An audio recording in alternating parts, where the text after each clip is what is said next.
Bismillahirrahmanirrahim. Assalamualaikum warahmatullahi wabarakatuh. Innal hamdalillah nahmaduhu wa nasta'inuhu wa nastaghfiruh wa na'udzu billahi min shururi anfusina wa min sayyiati a'malina. Man yahdihillahu fala mudilla lahu wa man yudlil fala hadiya lahu. Asyhadu an la ilaha illallah wahdahu la syarika lahu wa asyhadu anna Muhammadan abduhu wa rasuluh la nabiyya wa la rasula ba'dahu. Qad adal amanah wa balaghal risalah wa nasahal ummah wa jahada fi sabilihi haqqa jihadi. Wassalatu wassalamu ala nabiyina Mustafa Muhammadin sallallahu alaihi wasallam wa ala alihi wa sahbihi wa man salaka sabilahu wa ihtada bihudahu ila yaumiddin. Amma ba'du.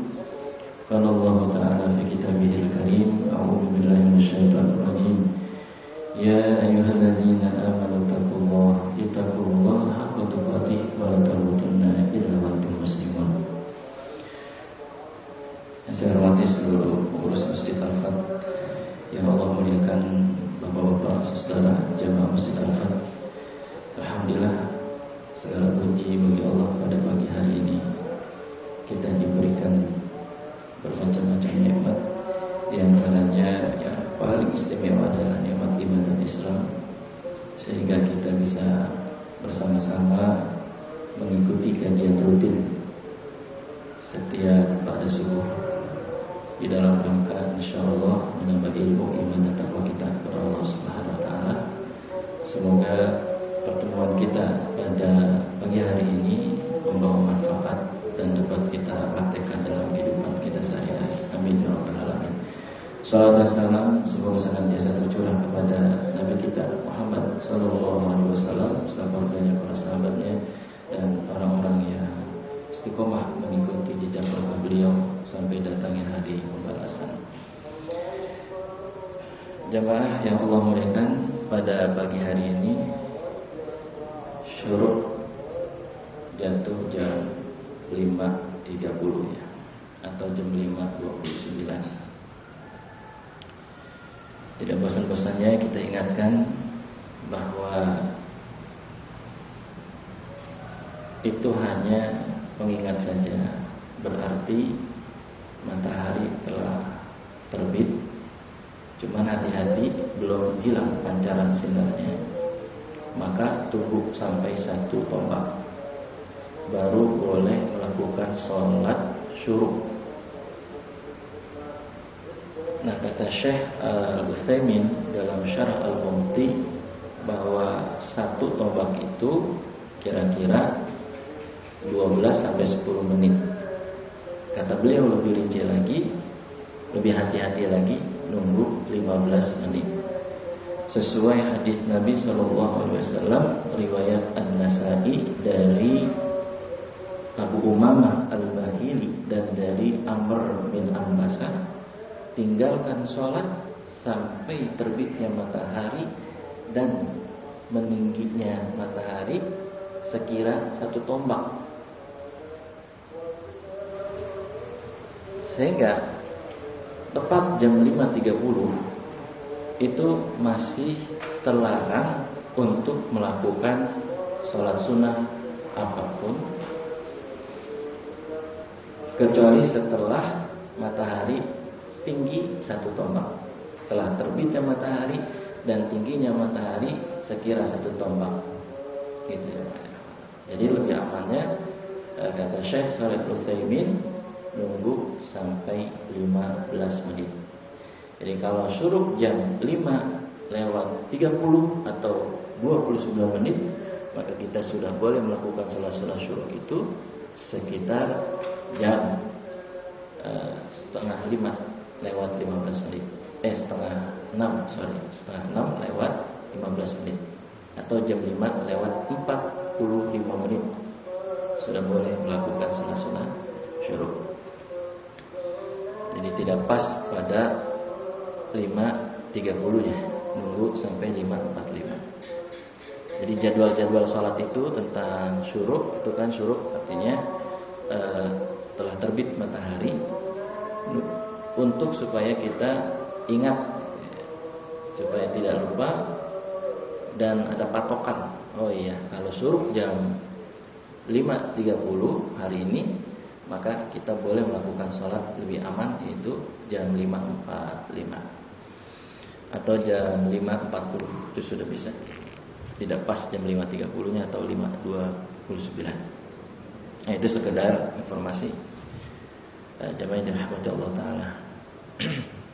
Baik, Bapak-bapak dan saudara jamaah Masjid Al-Fat yang Allah muliakan, kita membahas pada pagi hari ini babun nikah, yaitu bab tentang nikah.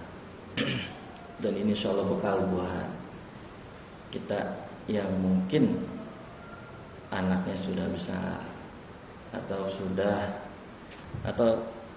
masih kecil, tapi bagus untuk bekal buat ketika anak sudah dewasa nanti, sudah cukup untuk menikah. Nah, jamaah yang dirahmati Allah Ta'ala, kalau dari segi ini ya, kayaknya anak saya dulu kayaknya begitu, karena udah yang besar itu udah 3 SMA. Ya, kalau Pak Alim, Rafa masih SMP ya. Tapi kalau laki-laki ya Allah langsung gampang ya. Wanita ini agak segampang laki-laki. Tapi jamaah yang dirahmati Allah Ta'ala, kita bernikah. Yang pertama tentu kita mengetahui daripada definisi nikah itu sendiri menurut lughatan dan istilah. Nikah menurut lughah atau bahasa itu adalah al-jam'u atau al-dhammu. Artinya berkumpulnya 2 orang manusia. Itu nikah secara bahasa. Makanya kalau orang yang cuma belajar bahasa saja dalam agama, ini bisa kumpul-kumpul, ya itu bisa masuk kategori itu. Nauzubillahi min dzalik. Kita nggak pakai itu ya, nggak pakai bahasa. Ini sekedar wawasan saja pakai bahasa, karena di dalam agama itu ada istilah bahasa, ada istilah ada istilah syar'i, ada etimologi, ada terminologi. Jadi nikah secara bahasa itu artinya adalah al-jam'u atau al-dhammu, yaitu berkumpulnya 2 orang manusia. Kemudian secara istilah nikah itu artinya adalah aqdun bainaz zawjaini, akad antara laki-laki dan perempuan. Itu disebut dengan nikah. Jadi nikah itu kan akad. Akad jam sekian, resepsi nikah jam sekian. Nah, jamaah yang dirahmati Allah Ta'ala, yang menghalalkan yang tadinya haram besar itu ya akad tadi, nikah. Jadi yang tadinya haram besar itu menjadi halal ketika sudah beres akadnya. Saya masih terngiang-ngiang hadis Nabi SAW bahwa pada saat dulu kita nikah, bapak-bapak, saudara, itu kan disaksiin saksi ya 2 orang, terus disaksiin orang tua, saksi mertua, disaksiin orang-orang sekitar, sanak kerabat, familia, plus malaikat sebenarnya. Ini yang hadis Nabi saya sampai hari ini, sampai detik ini belum pernah lupa, bahwa pada saat saya terima nikahnya Fulana binti Fulan dengan pas kawin sekian dibayar tunai, itu langsung teringat hadis Nabi setelah selesai sah gitu ya, sah. Nah itu bergetarlah arsy Allah Subhanahu wa taala. Masya Allah.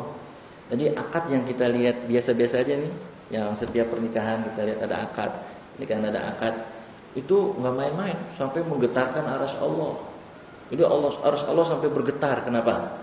Yang tadinya haram besar setelah nikah menjadi halal. Masya Allah. Ini sampai terngiang, ya Allah, sampai sebegitunya akad nikah itu, sampai mampu menggetarkan arasy Allah Subhanahu wa Ta'ala.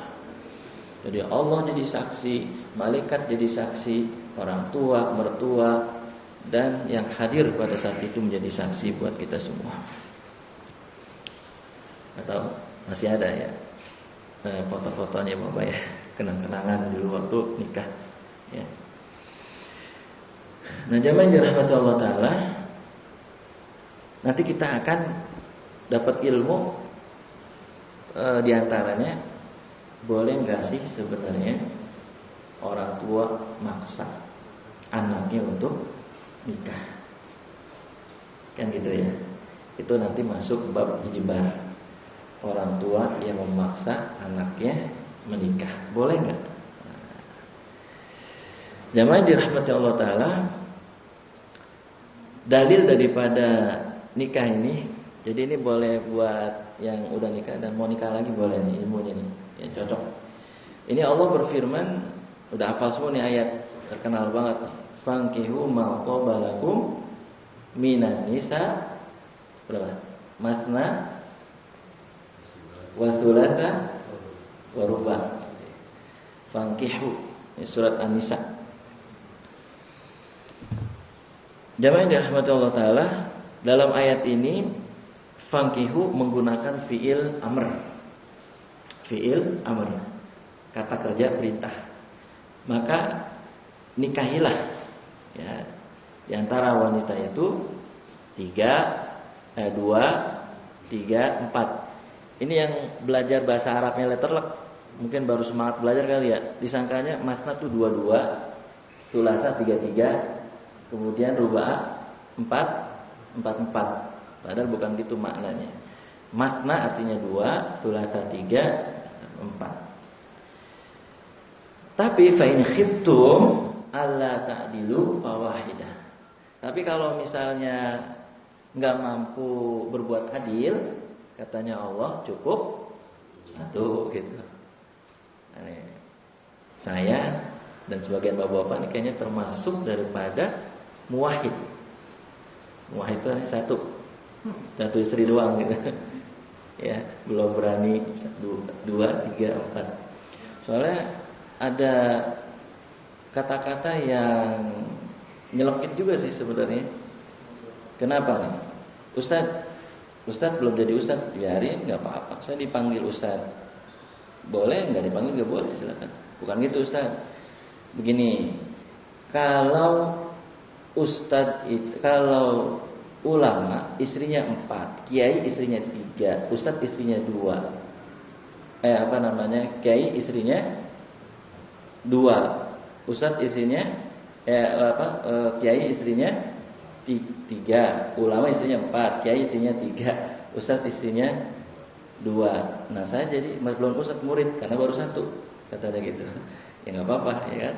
Jadi yang murid itu baru 1 istri, ustadz 2 istri, kiai 3 istri, ulama 4 istri gitu ya. Ada aja tuh ya. Ya kan? Nggak apa-apa, biar kita murid-murid. Di sini sudah ada yang lebih dari 1 nih, Bapak. Belum ada kabar soalnya ya. Bela kasa nih. Oh, jauh diam-diam. Tadi ya. Iya, benar-benar.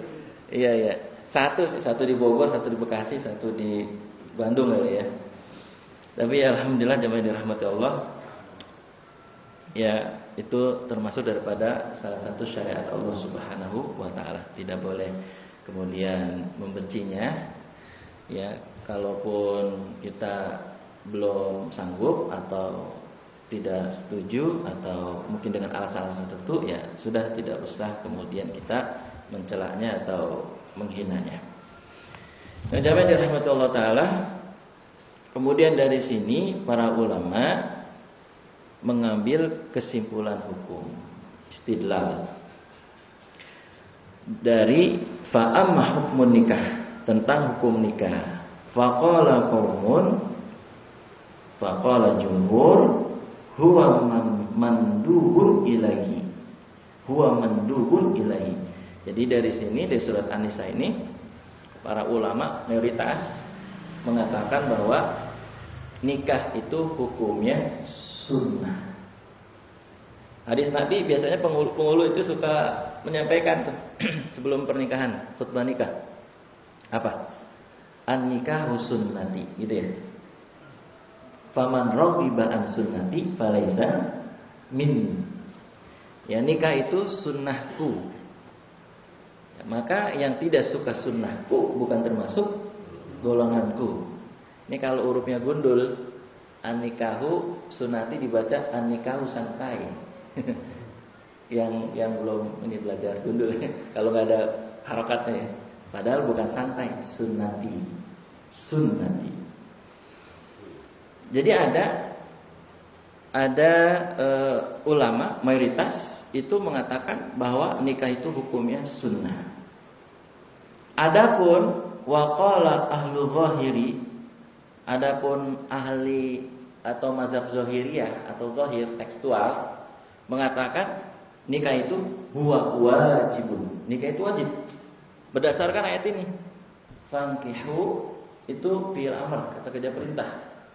Nah, ketika kata kerja perintah berarti wajib. Nah, begitu tuh kalau tekstual. Tapi mayoritas ulama enggak seperti ini. Nah, kemudian ini bukan ulama salafus saleh, bukan juga kitab klasik. Di kitab klasik enggak akan ketemu. Yakni wa qala al-mutaakhirah, bahwa sebagian ulama-ulama yang terakhir kitab-kitabnya membahas bahkan justru hukum nikah ada banyak. Di sini disebutkan ada wajib, ada sunnah, ada mubah, ada haram. Jadi dibagi-bagi itu hukum. Kalau yang klasik salafus saleh cuma 2 tadi. Tapi yang mayoritas sunnah, yang mazhab zahiri wajib, itu aja. Tapi kemudian ulama mutaakhir, ulama yang sekarang membagi nikah karena mereka melihat tujuan nikah, bukan semata-mata daripada hukum, tapi tujuan daripada nikah itu apa? Kita tahu dalam surat An-Nur itu, surat Ar-Rum, bahwa tujuan nikah itu supaya kita sakinah, mawadah, warahmah gitu. Nah, oleh karena dilihat dari sisi tujuan nikah, maka nikah itu bisa menjadi wajib. Bila apa? Bila takut terjerumus pada perzinahan. Jadi kalau takut terjerumus pada perzinahan, maka pada saat itulah nikah hukumnya wajib. Terus haram hukumnya bila nikah itu niatnya untuk menyakiti satu sama lain. Jadi sebelum nikah itu dia sudah punya niat untuk nyakitin, untuk menyakiti. Ini haram pernikahan seperti ini. Jadi niat awalnya sudah buruk. Ada nggak bapak-bapak saudara? Mohon maaf ya, laki-laki dia nikah tapi sekedar untuk menyakiti, coba-coba. Ada. Dia mau mencicipi ini macam-macam wanita, berbagai macam wanita dia mau cicipin semua gitu. Habis nikah dia tinggalin, Ini hukumnya haram. Buat menyakiti pasangan satu sama lain. Ini jamaah dirahmati Allah. Jadi ketika melihat dari tujuannya, nikah itu bisa hukumnya macam-macam. Bisa wajib, bisa haram, bisa sunnah. Kalau sunnah memang hukum asalnya sunnah ya. Hukum asalnya sunnah. Kemudian yang berikutnya, bab yang berikutnya jamaah yang dirahmati Allah, tentang izin terhadap anak ketika orang tua mau menikahkan anak. Ini masuk bab fi mujibatin sihatin nikah atau mujibatu sihatin nikah. Al-iznu fin nikah. Izin di dalam pernikahan. Kan anak ini ada 2, bapak-bapak, saudara, ada yang janda, mungkin ada yang gadis. Iya kan? Kalau janda mungkin ditinggal suaminya wafat. Kita membicarakan yang janda balik dan yang gadis juga balik, yang sudah balik. Ada perbedaannya tuh Bapak-bapak. Anak yang janda sama anak yang gadis. Di sini disebutkan fahuwa waqi'un fi haqqir rijali was-sayyibi minan nisa'i bil alfal. Wa huwa fi haqqil abkaril musta'dzinati waqi'un bisukut. Jadi kalau punya anak janda, maka izinnya itu dengan lafaz. Harus diucapin. Begini, nak, ke janda nih anak, ada seorang anak janda misalnya. Nak, mau nikah nggak sama si fulan? Harus dengan lafaz. Mau atau tidak maunya. Tapi kalau mohon maaf ya, perbedaan gadis dengan janda beda. Kalau janda terang-terangan, kalau gadis malu dia. Kalau janda, nak mau nggak nikah? Mau gitu. Dia harus begitu memang. Harus dengan lafaz. Kalau dia mau nolak, katakan nggak mau. Kalau dia mau, katakan mau. Tuh kalau janda seperti itu, haknya. Ya. Tapi kalau dia al-ibkar, kalau dia gadis, wa huwa waqi'un bisukut, maka tanda dia mau adalah diam. Jadi kalau anak gadis tuh kalau, nah, ayah di masjid ada pemuda soleh nih, gimana nak? Loh, dia langsung malu-malu dia, tersimpu malu. Nah, ketika dia diam, tandanya dia ridho, dia mau untuk nikah gitu jamaah. Itu perbedaan anak janda dengan anak yang gadis. Ya, mungkin barangkali kan ada ya, yang anaknya sudah janda mau nikah lagi. Lagi wa huwa waqi'un fi haqqir rijali was-sayyibi minan nisa'i bil alfal wa huwa fi haqqil abkaril musta'dzinat waqi'un bisukut. Wa amarrat fabil lafzi. Tuh, kalau janda begitu, kalau dia nolak juga dengan lafaz. Nah, jamaah yang dirahmati Allah taala, Nabi sallallahu alaihi wasallam bersabda dalam hadis riwayat Imam Muslim, al-ayyimu ahaqqu bi nafsiha min waliha wal bikr tusta'maru fi nafsiha wa ibnuha simatuha. Jadi kalau janda itu haknya dia mengutarakan sendiri. Dia lebih berhak daripada walinya. Kalau janda. Jadi wali ini ikutin janda nih sebenarnya. Jadi kalau janda mau dia jalan, kalau nggak mau ya nggak jalan. Wali nggak bisa apa-apa. Tapi kalau gadis diam. Nah, diamnya itu kata Nabi SAW berarti gadis ini setuju. Gadis, perbedaan gadis dengan janda. Kemudian jamaah dirahmati Allah taala, kemudian kita masuk kepada lafaz daripada pernikahan. Ini lafaz pernikahan ini. Wattafaqu ala anna in iqadin nikahi bil lafzin nikah. Telah sepakat para ulama bahwa akad nikah itu ya nikah. Misalnya saya nikahkan kamu, saya kawinkan kamu. Jadi kalau penghulu itu dua double. Saya nikahkan, saya kawinkan. Itu lafaz nikah. Baru dianggap sah. Ya. Wa qala Syafi'i la yan'aqidu illa bil lafdin nikahi aw tazwij. Jadi kata Imam Syafi'i, tidak sah nikah seseorang itu kecuali dengan lafaz nikah. Saya nikahkan, saya kawinkan, itu lafaz yang biasa kita dengar dan kita pernah melakukan hal itu dulu waktu nikah. Ya kan? Sebenarnya Bapak, kalau yang di penghulu-penghulu itu formil ya. Dalam arti seperti di sebuah drama, dan memang sudah jadi tradisi ya. Biasanya lengkap banget dan harus setelah ini harus goyang-goyang tangan kan ya Bapak? Gitu. Ya kan, goyang-goyang.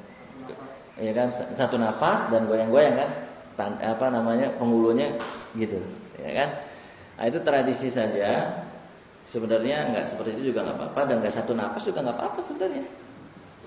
Gini, dulu ulama-ulama dulu begitu nikahnya, ulama besar dulu, dia punya anak, gadis, kemudian ada murid, ya mungkin layak atau agamanya bagus, dinikahin. Cuman gini aja, saksinya murid-murid yang lain, terus dipanggil muridnya, sini, kamu mau nggak nikah sama anak saya? Ya kan? Terus kalau dijawab mikir-mikir dulu atau gimana, ya nanti berarti kalau mikir-mikir dulu tunda. Tapi kalau dijawab, insya Allah mau Pak Syekh, insya Allah saya mau Syekh. Udah sah dia, udah nikah dia, udah nikah. Kayaknya nih kalau TV-TV ini ya, yang di sinetron itu kan acaranya kan bohong-bohongan tuh, ya kan? Nikah-nikahan ya, nggak benar, sebenarnya nggak boleh. Ya, jangan jadi beneran gitu pernikahannya. Karena yang beneran jadi yang main-main jadi beneran, salah satunya adalah nikah. Jadi selesai, ya kan? Yang saksinya itu adalah murid-muridnya, karena kebetulan kan ayah wali nih. Ya, yang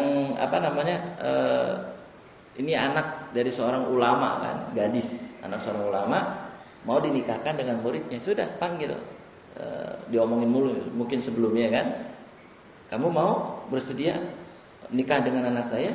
Dijawab mau, udah sah. Nah kalau kita tradisinya gitu, harus satu nafas, resmi banget, kata-katanya panjang banget, bahkan ada yang ngapal 7 hari 7 malam. Pas hari hanya lupa lagi baik. Udah 7 hari 7 malam, gemeter ya. Saya terima nikahnya, apa banget. Ya, jadi jamaah yang dirahmati Allah Taala, makanya nggak satu nafas mestinya. Jadi kan diulang lagi tuh sama penghulu biasanya kan. Kamu ini terputus nafasnya. Udah kayak belajar asin, harus satu nafas gitu. Jadi enggak seperti itu sebenarnya. Terus juga wanita-wanita juga lucu yang di penghulu-penghulu ini. Ini mesti disampaikan ke penghulu, tapi kalau yang saya kenal sih dia udah paham deh penghulunya. Wanitanya itu pakai minta izin dulu sama ayahnya. Kayak drama gitu. Kayak drama sampai nangis-nangis. Izinkan aku, Pak. Maafkan aku. Selama ini gini-gini gitu kan gitu ya. Terus mama nggak akan terbayarkan air susu mama yang menetes untukku. Luar biasa. Pokoknya begitu ya. Sampai akhirnya nangis itu pengantin perempuannya yang tadinya pakai make upan udah hancur semua make upnya dengan air mata. Ya kan? Ini penghulu ngerjain orang ini nih. Udah make upan bagus-bagus gitu ya. Itu nggak perlu sebenarnya. Nggak perlu sama sekali. Kenapa? Itu buktinya udah pasang tenda, ada catering, berarti kan setuju dah. Iya kan? Nggak usah pakai izin lagi. Coba kalau nggak diizinin, nggak pasang tenda, nggak pakai cateringan.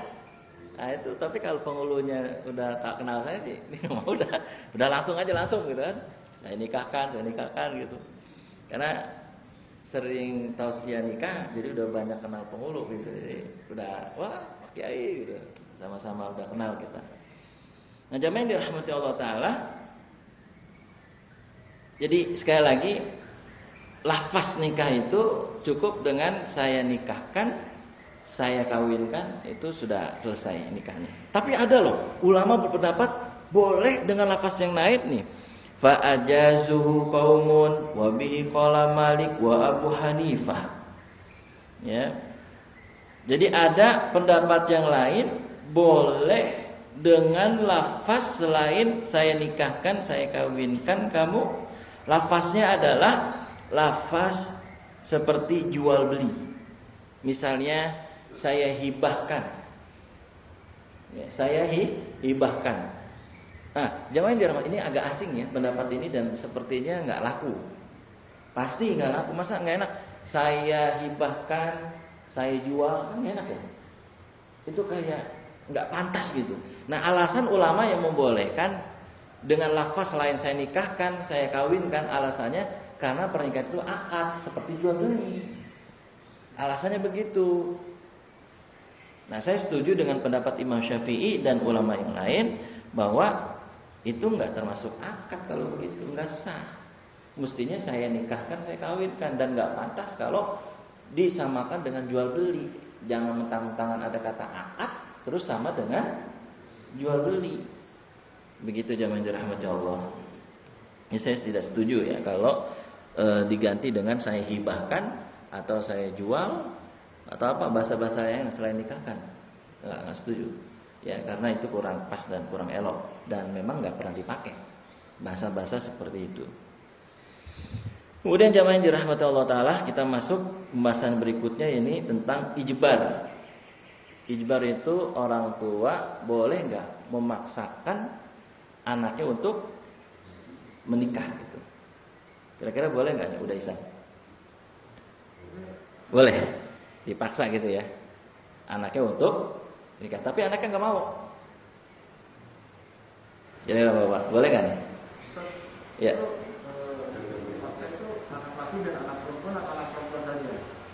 Khususnya yang perempuan. Karena kalau anak laki-laki ini dia kan nggak pakai wali ya. Kalau anak perempuan pakai wali wajib. Ini berkaitan dengan yang perempuan. Baik janda maupun yang gadis. Kira-kira boleh nggak Bapak? Udah Isan boleh ya? Boleh. Dipaksa ya. Walaupun anaknya nggak mau. Boleh. Baik. Terima kasih udah Isan. Baik, jamaah yang dirahmati Allah Ta'ala, kita masuk ijbar ya. Pembahasan yakni memaksakan orang tua memaksa anak untuk menikah. Fattafaku atau ittafaku ala i'tibari ridho sayyibil baligh, bahwa ulama sepakat bahwa untuk menikahkan anak, baik dia itu janda ataupun dia gadis yang sudah balik ya, maka harus sesuai dengan persetujuan anak. Berarti menurut kesepakatan ulama tidak boleh memaksa anak untuk menikah. Cuma nanti permasalahannya kompleks. Misalnya orang tuanya khawatir nih kalau anaknya nikah sama ini yang agamanya kurang bagus, buruk akhlaknya menurut orang tuanya. Tapi menurut anaknya kan enggak begitu gitu ya. Nah ini kompleks kan masalahnya. Tapi itu berarti keluar dari khilaf. Ya, kita lagi bahas hukumnya dulu nih. Menurut para ulama, bahwa menurut kesepakatan ulama, baik janda maupun gadis yang sudah baligh itu tidak boleh dipaksa. Berdasarkan hadis Nabi Muhammad SAW, Rasul bersabda, "Wathayyibu tu'rabu an nafsiha", bahwa anak perempuan itu adalah haknya dia untuk memilih. Memang kalau kita perhatikan sabda Nabi dan ulama-ulama kontemporer ya, itu lebih mungkin tahu kondisi kalau ulama-ulama yang zaman sekarang mungkin tahu kondisi anak-anak zaman now kali ya. Jadi dia bijak gitu. Termasuk Nabi ini bijak. Ya kita setuju nggak ini anak? Jangan sampai ntar dia nggak setuju, terus dia jalankan pernikahan bubar gitu, bubar dan nggak nyaman gitu, nggak nyaman. Kalau di Jawa mungkin sebagian ya kan ada budaya menjodohkan ya, atau di mana nih, suku mana nih, pokoknya ada lah ya menjodohkan gitu, anak dijodohkan. Ada yang tidak setuju dijodoh-jodohkan, nikah nggak ada rasa akhirnya, nggak ada rasa, bertahun-tahun nikah nggak pernah disentuh gitu, karena memang katanya tidak cinta atau tidak suka, tapi dijodohkan, ada seperti itu. Tapi ada juga yang dijodohkan cocok kan ada ya, langgeng gitu ada. Nah ini nanti kembali ke tadi, kita nanti keluar dari khilafiyah nanti. Kemudian jamaah yang dirahmati Allah Ta'ala, faqala Malik wa Syafi'i wa Ibnu Abi Layla, pendapatnya Imam Malik, Imam Syafi'i, Imam Abu Layla, lil abbi faqat an yujbiraha 'alan nikah. Itu kata pendapat Imam Malik dan Imam Syafi'i, Imam Ibnu Abi Laila, bahwa ayah tidak boleh memaksakan daripada anak.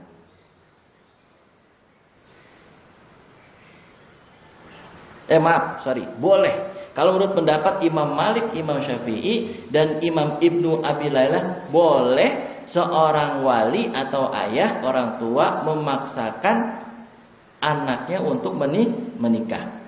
Wa qala Abu Hanifah wa Tsauri wal Auza'i wa Abu Tsaur wa jamaah la budda min i'tibari ridhaha.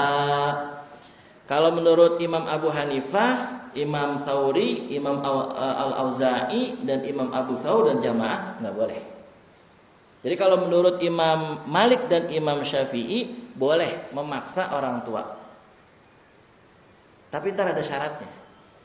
Kenapa Imam Malik dan Imam Syafi'i boleh orang tua memaksa anaknya untuk nikah? Sedangkan Imam Abu Hanifah, Imam Imam Tsauri dan Al-Auza'i serta Abu Tsaur ini nggak boleh memaksa kecuali atas persetujuan dari anak itu.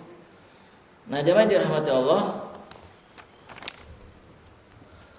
Nah, ini pendapat daripada Imam Malik dan Imam Syafi'i yang boleh memaksa anaknya menikah karena mempertimbangkan akhlak dan agama. Hadisnya banyak ya. Di antaranya wanita itu dinikahi karena 4 hal. Apanya? Kecantikannya, hartanya, keturunannya, kemudian agamanya.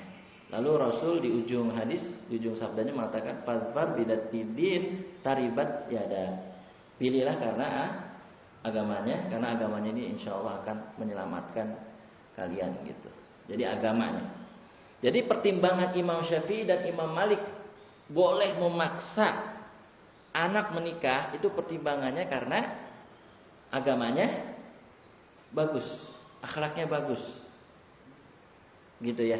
Gini, karena dalam kehidupan nyata Bapak-bapak ada orang tua yang dia pilih-pilih. Bagus sih, memang itu hak dia gitu. Cuman masalahnya anaknya ini sudah jatuh hati dengan seorang ikhwan.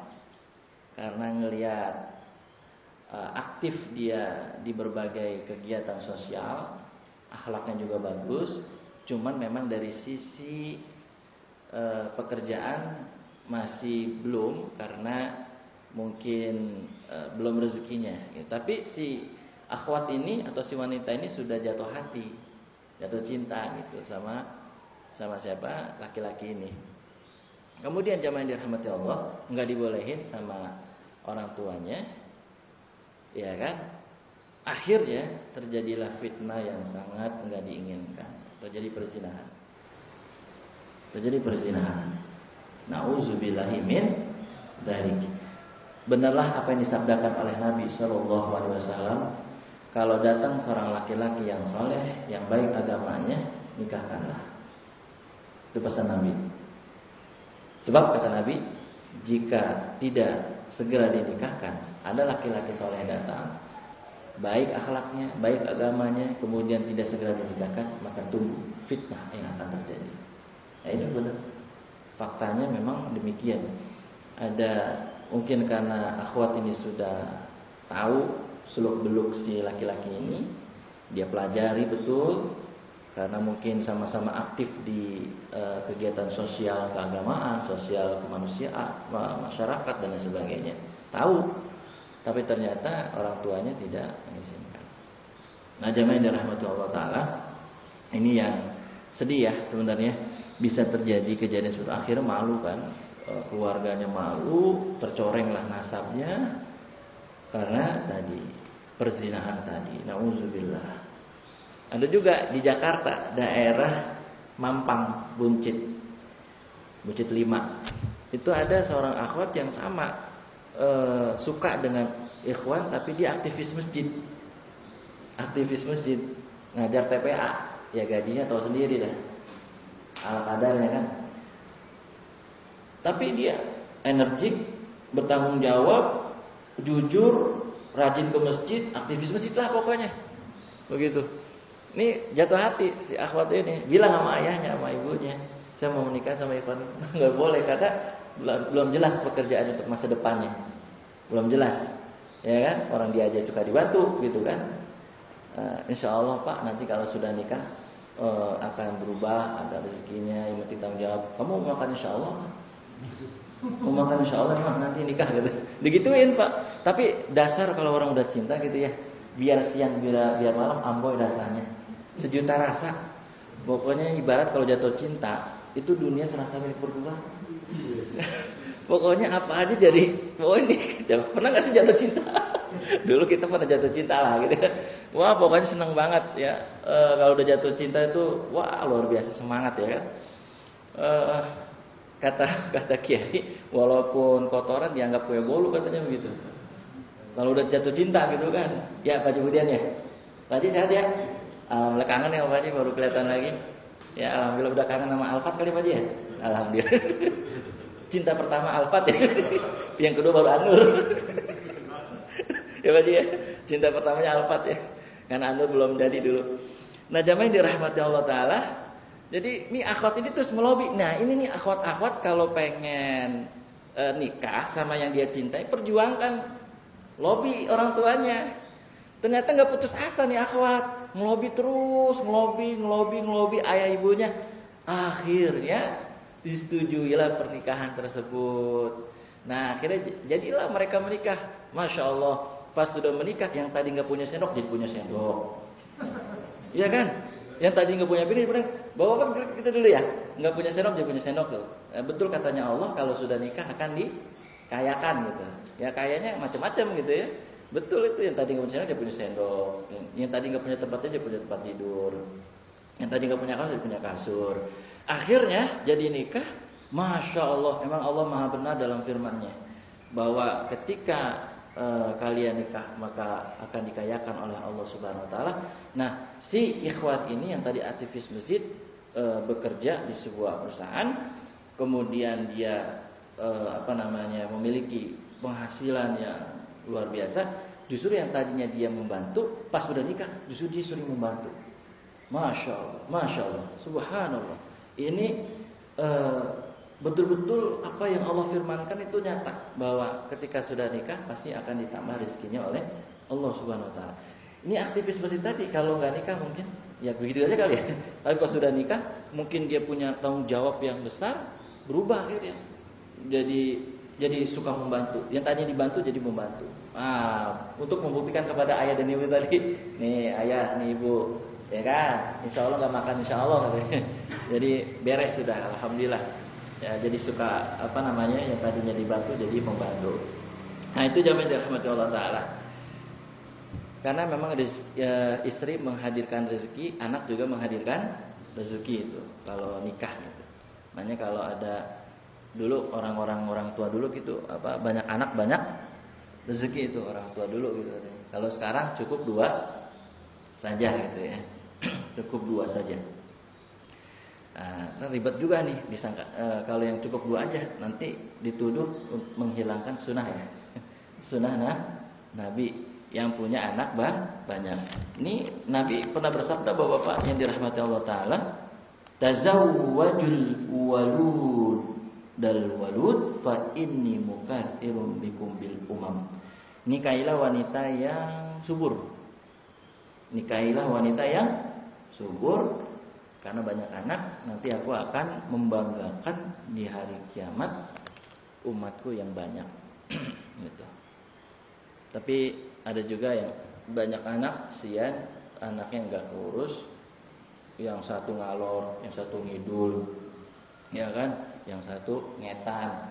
Wah pokoknya nggak ini keurus lah, ya kan. Nah ini juga perlu dipertimbangkan juga. Makanya ada azl, ada KB, ada alat kontrasepsi dan lain sebagainya. Di antara Syekh Yusuf Al-Qaradawi membolehkan hal itu dengan tujuan untuk menjaga jarak supaya tidak terlalu dekat dan bisa memberi kesempatan untuk mengurus anak-anaknya yang sudah hadir. Tapi ada juga yang nggak pakai gitu-gituan, alat-alat seperti itu. Akhirnya anaknya banyak.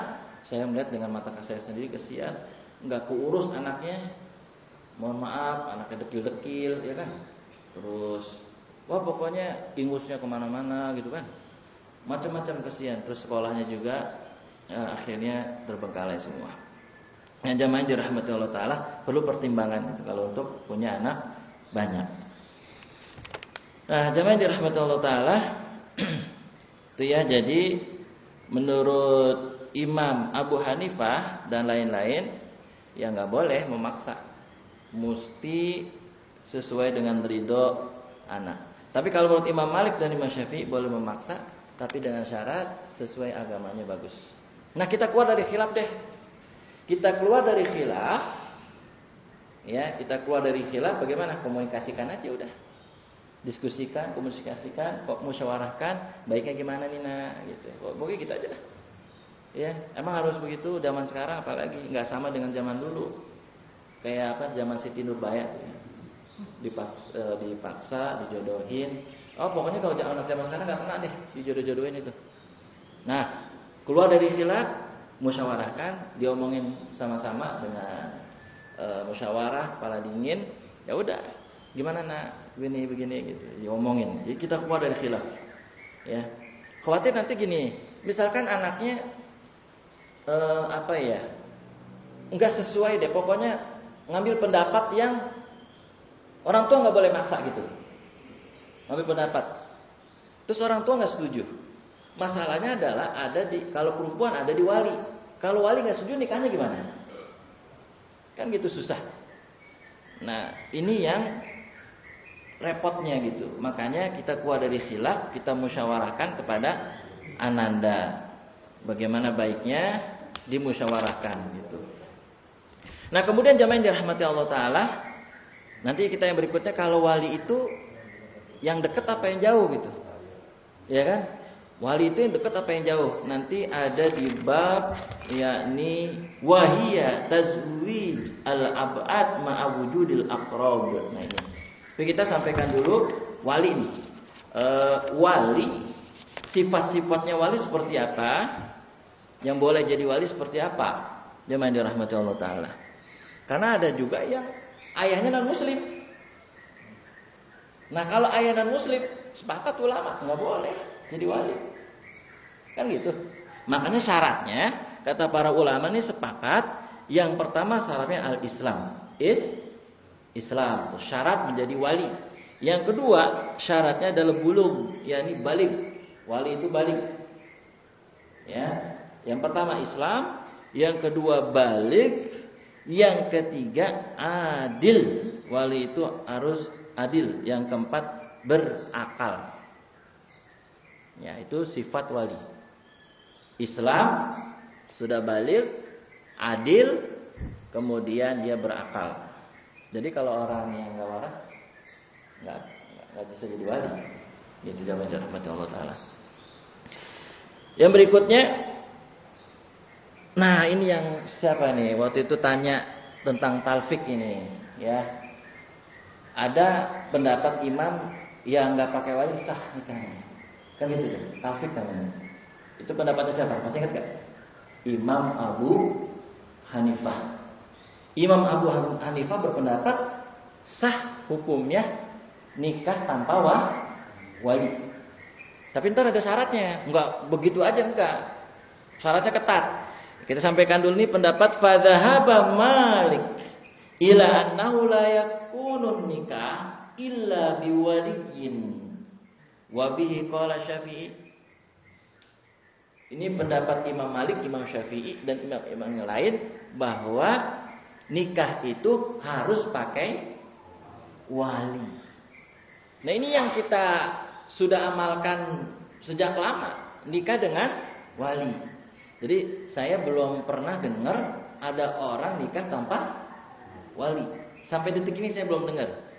Kalaupun di sini ada pendapat nih. Wa qala Abu Hanifah, Imam Abu Hanifah, wa Zufar, Imam Zufar, wa Sya'bi, Imam Asy-Sya'bi, wa Zuhri, Imam Az-Zuhri, idza aqadatil mar'ah nikahaha bi ghairi waliyyin.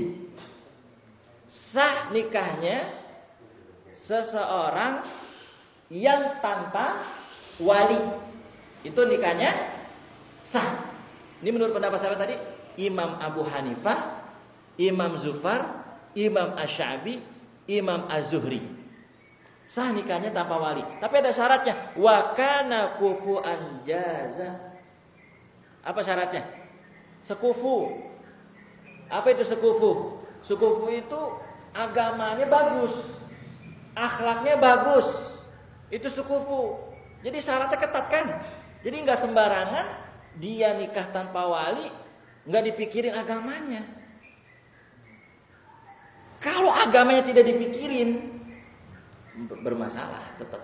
Tapi mohon maaf, walaupun alasannya wa kana kufu'an jaza, tetap saya tidak setuju dengan pendapat ini karena ini bisa kurang baik nanti ke depannya, bisa bahaya. Dan alhamdulillah sih walaupun ada pendapat ini, kalau saya istilahkan pendapatnya marju ini. Marju artinya pendapat yang tertolak sebenarnya karena argumentasinya kurang kuat. Karena kata Nabi sallallahu alaihi wasallam dalam riwayat Imam Ahmad, ya, tidak terjadi pernikahan kecuali dengan wali, illa biwaliyin. Dengan wali baru terjadi pernikahan. Jadi kalau misalkan nggak ada wali, nggak ada terjadi pernikahan. Itu jaminan rahmat Allah, ya. Jadi harus ada wali. Walaupun ada pendapat yang mengatakan tanpa wali. Nah, terus pindah Ustaz Taufik dari pendapatnya mazhab Imam Syafi'i kemudian ke Abu Hanifah yang nggak pakai wali gitu. Nah, ini yang termasuk tafik yang mesti hati-hati. Jadi ada tafik yang diperbolehkan dalam hukum-hukum tertentu, ada tafik yang harus dipertimbangkan. Jadi nggak semua tafik kemudian dipukul rata. Jadi nggak ada apa-apa misalnya. Khawatir nanti juga madorot buat masyarakat di tengah-tengah masyarakat tanpa wali. Kemudian yang terakhir jamaah pada pembahasan kita pada pagi hari ini, yakni wahiyat taswijul ab'ad ma'a wujudil aqrab. Yaitu boleh nggak kalau kita pakai wali ada wali yang dekat tapi pakai wali yang jauh. Ya kan, pertama itu wali bapak. Iya kan? Tapi gini Bapak, ulama sepakat nggak ada perbedaan kalau misal walinya hadir di pernikahan, terus nggak bisa ngomong dia, diwakilin sama wali hakim, sama pamannya, sama adiknya, sama kakaknya, boleh nggak? Boleh, karena dia hadir, ngeliatin. Karena kan ada wali yang nggak bisa ngomong, boleh, tapi dia lihat. Kemudian juga boleh diwakilkan atas izin. Misalkan diwakilkan ke siapa? Ke paman. Ke siapa lagi? Ke kakaknya, ke adiknya. Boleh nggak? Boleh. Dengan syarat atas izin dari ayah. Nah, yang bermasalah adalah ketika ayah tidak mengizinkan. Lari dia ke wali ini, wali hakim, ke paman dia lari. Boleh nggak seperti itu? Itu jamaah dirahmati Allah. Nah, wa qala Syafi'i la yaqidu ahadun ma'a huduril abbi la fi bikrin wala fi sayyibin. Imam Syafi'i dan imam-imam yang lain mengatakan bahwa tidak sah akadnya. Ya, ketika ada wali ayah tapi dia malah ngambil wali yang lain, enggak sah. Mesti atas izin dari wali ayah. Gitu. Terus gimana Ustadz kalau dia nggak mengizinkan nih ayah nih? Saya lari ke wali hakim deh. Wali kemana? Nih kalau orang jatuh cinta kan begitu tadi kan. Pokoknya nggak peduli ini dah, ridho apa nggak ridho ayah. Nah, nggak boleh. Tetap harus ridho dan izin dari ayah. Ya, dari ayah. Mau dia janda ataupun mau dia gadis, harus melalui persetujuan ayah. Itu jamaah yang dirahmati Allah Ta'ala. Kecuali ayahnya tadi non-muslim. Ketika ayah non-muslim, boleh dia lari ke wali hakim, boleh ke paman, boleh ke adik, boleh ke kakak yang muslim. Ya kan? Atau kalau mungkin ayahnya ada gangguan kejiwaan, bolehlah dia lari. Nah gitu jamaah. Jadi selagi masih ada ayah. Kalau ayah nggak bisa, karena nggak bisa ngomong, izin ya. Saya ini ya kakak ya yang nikahin saya. Iya, boleh. Kan biasa gitu ayah-ayah kan ada yang cuma nontonin doang gitu. Nah itu boleh. Itu jamaah yang dirahmati Allah ya. Kita harus dahulukan daripada wali yang dekat daripada wali yang jauh ya. Pokoknya nih ada di ayah kuncinya. Kalau ayah sudah tidak ada, sudah meninggal dunia, baru berarti anak yatim ya. Anak yatim misalkan gadis, anak yatim ayah sudah meninggal dunia. Nah, dia boleh mewali siapa saja, bebas dia. Kan mafhum mukhalafahnya pendapat yang tadi harus pakai wali. Ini dalilnya nih harus pakai wali. Kan mafhum mukhalafahnya nih kebalikannya. Kalau anak yatim berarti izinnya nggak pakai ayah, nggak pakai wali ayah, tapi izin dari si gadis ini langsung. Mau terserah dia mau cari wali mana. Tapi mafhum mukhalafahnya berarti pendapat yang mengatakan harus pakai wali. Ya berarti kalau misalkan ada ayahnya, berarti kan harus pakai izin ayah. Nih yang berpendapat bahwa nikah harus pakai wali. Jadi argumentasi yang mengatakan nikah nggak pakai wali, ya terbantahkan sudah. Gitu ya. Demikian bapak-bapak jemaah yang dirahmati Allah Taala, sudah cukup ya. Mungkin ada tanya jawab. Sudah jam 5.29 ya. Masya Allah udah lebih nih 5.43. Itu jamnya ngaco ya. Masya Allah udah 5.43 nih. Itu yang itu keterlambatan ya? Waduh, saya ngeliatnya yang itu lagi dari tadi. Ya dah. Baik. Wali seorang ayah tidak boleh jadi wali waktu anak nikah karena anaknya itu lahir di luar pernikahan. Itu tidak boleh ayahnya sendiri yang menikah. Ya betul Pak Haji Budian, alhamdulillah, masya Allah, jadi semangat nih Pak Haji Budian ini. Ya, jadi Pak Haji betul banget. Kalau misalnya, memang kan di dalam hadis jelas waktu itu sudah kita sampaikan pada pembahasan apa saya lupa itu waktu awal-awal bahwa kalau anak dari hasil mohon maaf ya perzinahan atau di luar pernikahan ya, hamil luar nikah gitu, maka mohon maaf. Nasabnya juga bukan hanya dia, kata Nabi nggak berhak nasab dan nggak berhak jadi wali. Jadi wali yang lain nanti, bukan ayahnya, pamannya silakan, kakaknya, adiknya silakan, siapanya lah gitu yang kerapat ya. Pokoknya ayah nggak bisa. Terus, iya, ya gini. Jadi kalau sesuai dengan hadis Nabi, tentu dia nggak ada hak dan nggak sah. Nggak sah sebenarnya pernikahan seperti itu karena nggak ada hak nasab, nggak ada hak nikah. Makanya gini, saran saya, jika waktu itu sudah saya sampaikan ada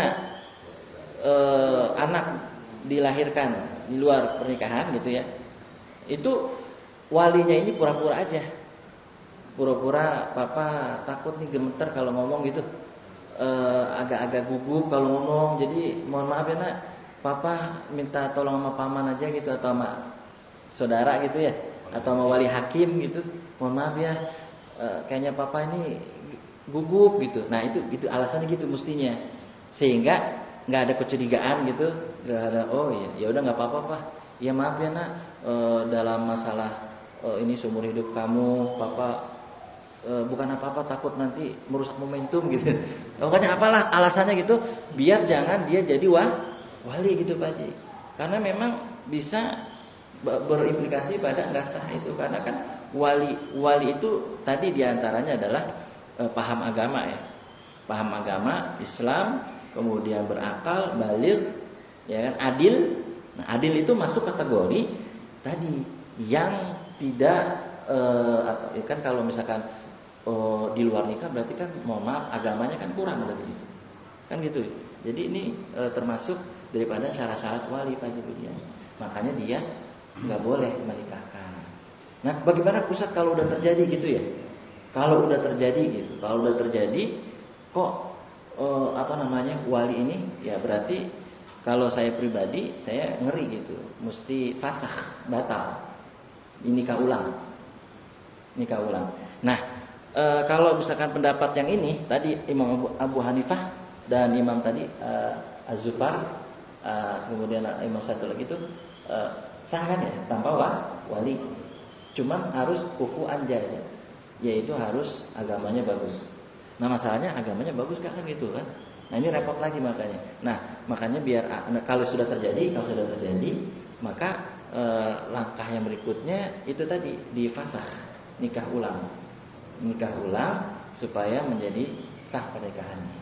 Atau bisa konsultasi ke penghulu yang memang waktu itu menikahkannya gitu. Tapi jamaah kalau saya pribadi sekali lagi khawatir banget kalau yang bukan wali tapi dinikahkan. Karena memang kata Nabi ayah biologis ya yang nikah dengan yang menghamili wanita di luar nikah itu nggak ada hak nasab, nggak ada hak wali gitu. Makanya kalau nasab itu nanti ke ibunya berarti. Ke ibunya. Jadi kayak siapa? Kalau ibunda Maryam kan memang karena langsung tiba-tiba ada ya. Isa bin Maryam. Sebenarnya kalau malu-malu begitu di dunia saya rasa sih nggak apa-apa malu di dunia lah. Asal nanti di akhirat selamat gitu. Ya, nanti nasabnya bin. Ya. Nah terus ditanya anaknya, kok nasab saya kok ke ibu bu gitu kan? Ke ibu dan lain sebagainya. Nah kalau sudah di akta nikah nih, formil gitu ya. Di akta kelahiran ya sudah, nggak apa-apa udah tertulis kan. Mau gimana lagi? Nah nanti kalau udah meninggal kan biasa diumumin tuh bin nah, baru dipakai. Wallahu a'lam bishawab itu tadi kemudiannya. Ya, ada lagi? Cukup? Ya. Assalamualaikum Waalaikumsalam warahmatullahi wabarakatuh. Kalau boleh curhat sedikit nih ya, ada urusannya ya. Curhat dong, mah gitu. Jadi gini Pak Ustaz. Iya, kan. Saya kan masih muda ya, belum menikah. Tapi dulu sempat sudah hampir menikah, cuma kita batal gara-gara orang tuanya yang batalin. Nah, kemudian saya belum dapat lagi nih gitu. Dalam arti dosa nggak saya atau mungkin kan ada dosanya gitu apabila saya menunda cuma gara-gara saya memilih yang terbaik dalam arti terbaik agamanya gitu kan. Karena kalau dijodohin mah udah ada cuma saya nggak serap karena dalam arti zaman sekarang milenial banget ya nggak mau mendapatkan wanita yang mainnya TikTok. Masya Allah. Pemuda hebat nih. Oh iya benar. Makanya kalau saya mengenal wanita, saya tanya dulu nih, gigi kamu apa gitu. Masya Allah. Kalau saya lihat dulu, dia sering update, enggak lah. Masya Allah. Karena saya pengen mendapatkan wanita yang paham kodrat, cocok. Masya Allah. Maksudnya apakah saya dengan menunda Masya Allah. selama itu akan ada dosanya kah? Masya Allah. Luar biasa Mas Ajib. Ini dapat gelar dari Pak Halim tadi, Mas Ajib Primus ya, dia musola ya. Kalau dari saya Mas Ajib James Bond ya, jaga masjid dan kebun. Tapi Masya Allah. Ini luar biasa. Ini betul-betul primusnya luar biasa. Nah justru anak seperti inilah yang orang tua harusnya malu. Justru yang seperti ini yang didukung oleh Islam.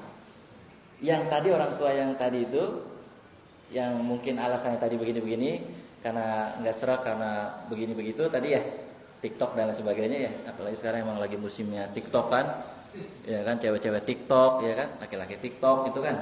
Nah ini ada nih laki-laki pemuda zaman sekarang, Masya Allah. Ini justru dapat pahala Mas Ajib, dapat pahala justru orang tua yang yang mohon maaf yang menawarkan, yang menjodohkan anaknya dengan mohon maaf pasangan yang kurang gitu dalam sisi akhlaknya, agamanya, itu berdosa orang tuanya jadi. Orang tuanya berdosa. Disuruh anaknya ya mempertahankan daripada keimanannya yang dapat pahala. Dan jarang-jarang ada. Wow, justru kalau ada yang kayak gitu orang tua, nah, ini ada pasangan kamu jago TikTok. Oh iya Bu, siap Bu. Pak, siap Pak. Ya kan mana-mana. Oh, udah pasang-pasangan udah. Ya kan? Apalagi kalau TikToknya yang nggak bermanfaat ya kan. Tapi kadang orang bilang TikTok apa manfaatnya gitu katanya gitu ya. Tapi ada yang bermanfaat, ada yang tidak mungkin. Saya nggak ngerti gitu TikTokan. Bikinnya juga saya nggak ngerti gitu kan. Cuman lihat-lihat doang, oh TikTok begini gitu ya. Nah, jadi Mas Ajib itu bagus sebenarnya. Itu nggak ada dosa, justru dapat pahala dan justru orang tua nggak boleh. Nah kata para ulama tadi sebenarnya saya tambahkan ya, harus kalau pun menjodohkan itu mesti akhlaknya bagus, agamanya bagus gitu.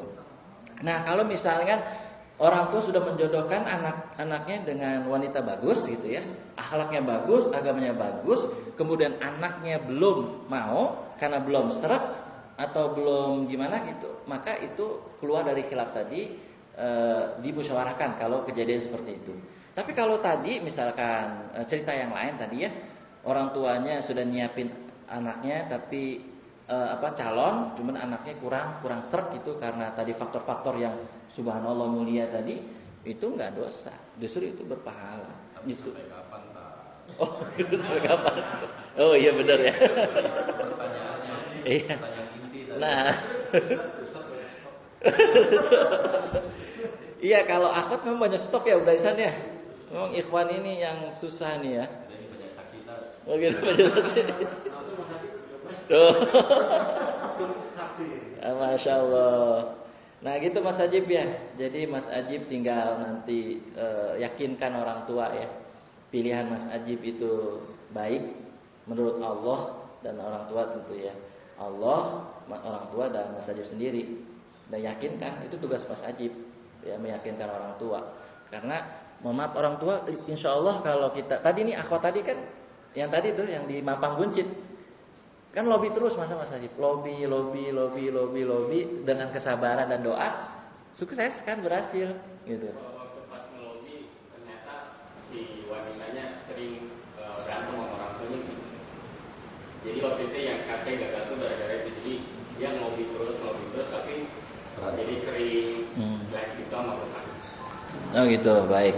Nah ketika kalau ngelobi sih sebenarnya kan kayak apa ya, semacam baik-baik ya sebenarnya. Tapi kalau misalkan sampai selek berarti lobbynya ngotot kali ya Mas Ajib ya.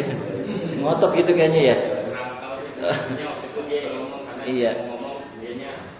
Ya harus sabar. Iya harus sabar.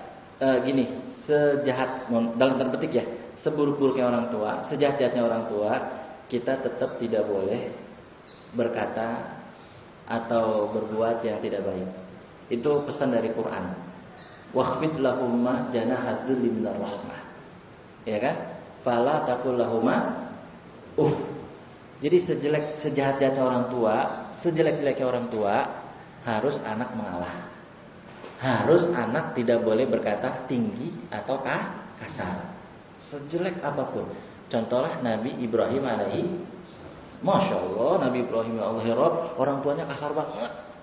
Ya kan di Quran ditanya udah saya cerita waktu khutbah Idul Adha, kasar banget tuh bahasanya orang tuanya. Tapi Nabi Ibrahim jawabnya apa? Halus ya, lembut, nggak pernah kasar. Dan Nabi Muhammad juga sama contohnya ya kepada paman-pamannya dan sebagainya, ya kan? Tapi nggak pernah dibalas dengan yang kasar gitu ya. Ya Mas Ajib ya. Jadi sabar, doa, ikhtiar, lobbynya lobby yang halus ya, bukan lobby kasar ya.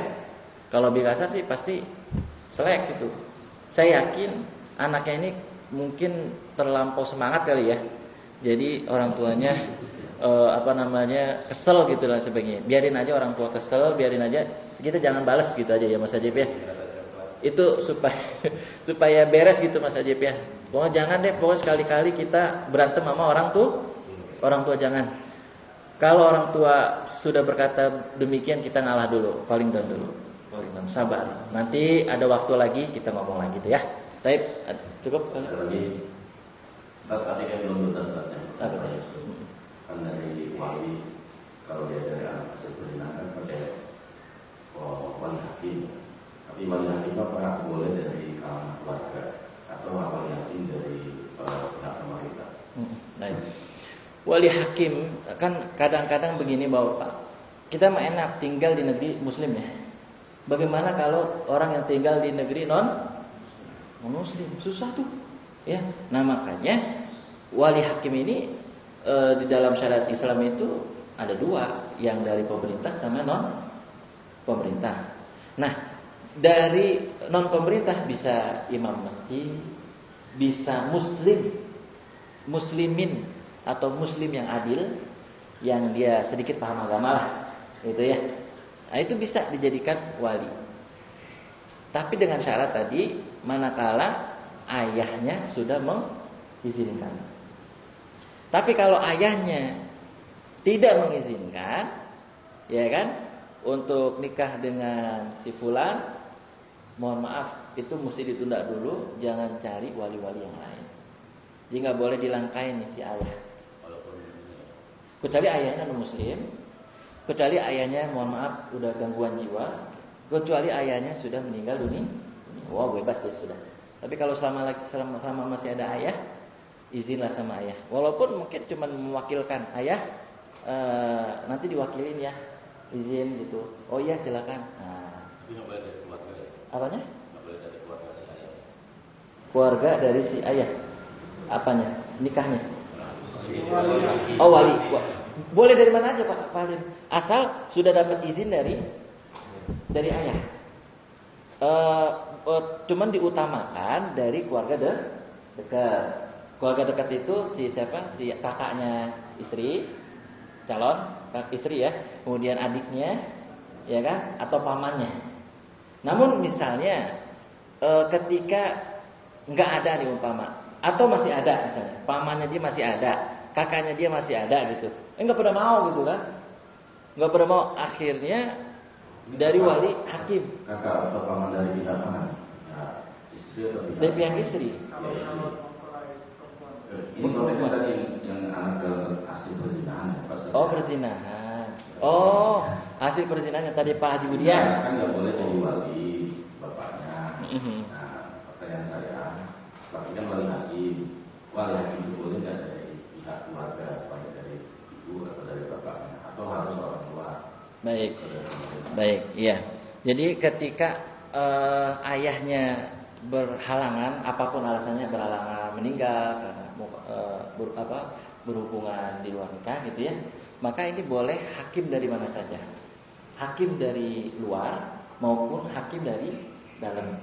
Ya, ini kan konteks yang tadi Pak Haji Budian tanyakan.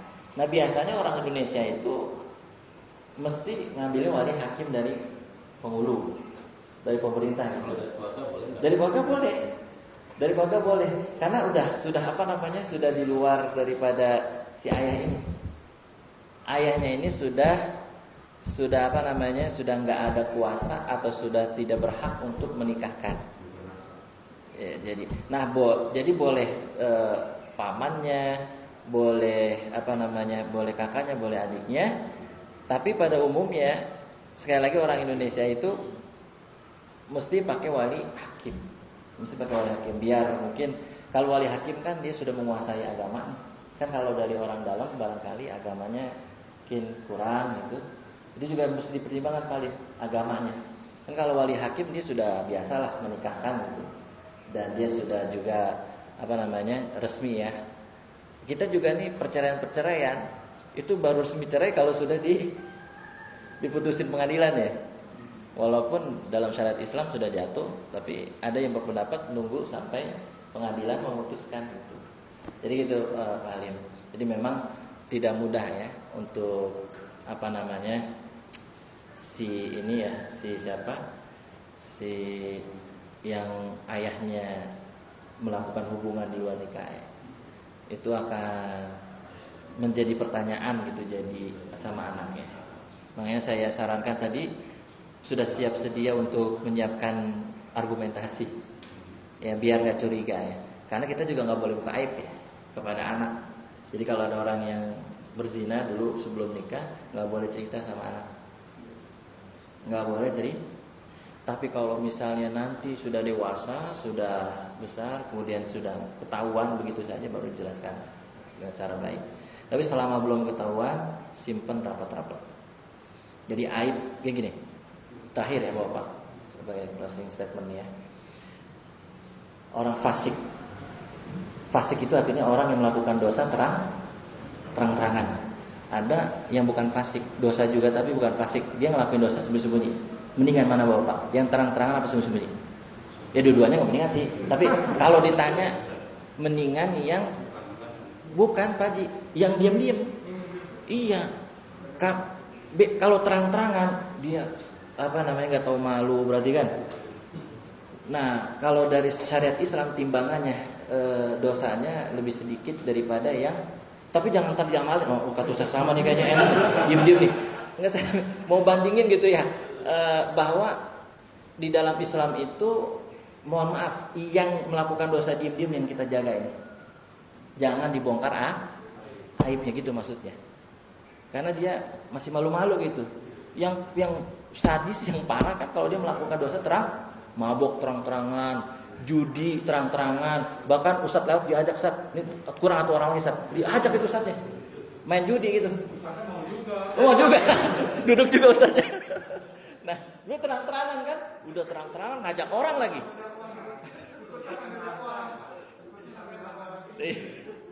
Nah, yang tadi melakukan dosa perzinahan kan dia diam-diam pasti. Artinya dia malu lah gitu. Makanya harus ditutup rapat-rapat.